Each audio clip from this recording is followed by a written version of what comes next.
Dito kami ngayon para mag-bonding at magsaya. Woo!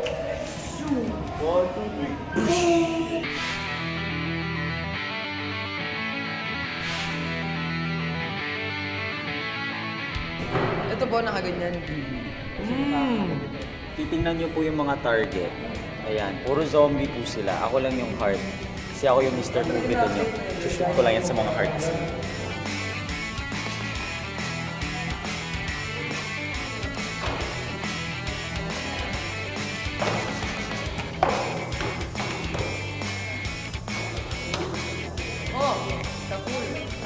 Medyo wala kasing butas dito kaya nilagyan ko muna. Pupunuin ko muna to bago ko punuin. Ganun ako nagkikare sa target.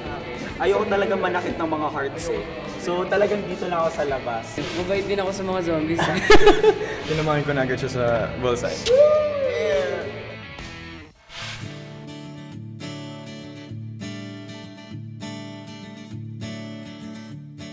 Matapos magtagisan ng galing sa archery, nag-enjoy naman ang Team C sa isang healthy feast. Isang Japanese bakery ang pinuntahan ng Team B. Mukhang inilalabas ng Team B ang stress sa pagmasa ng tinapay, ha?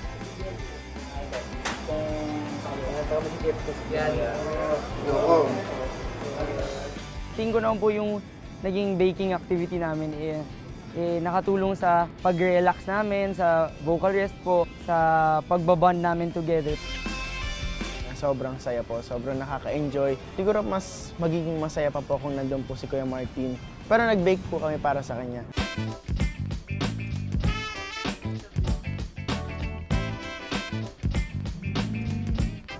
Sobrang sarap ng ginawa namin.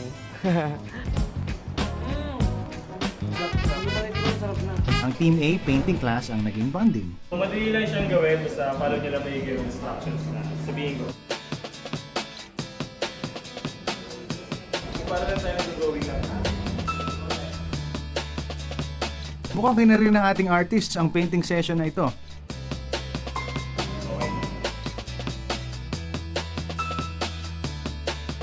Perfect activity daw ito para kay Chris dahil hilig niya rin talaga ang pagpipinta.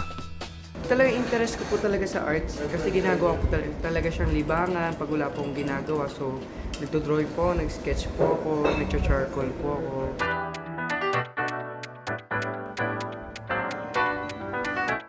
Pati ang Lebonoy na si AJ, nag-enjoy.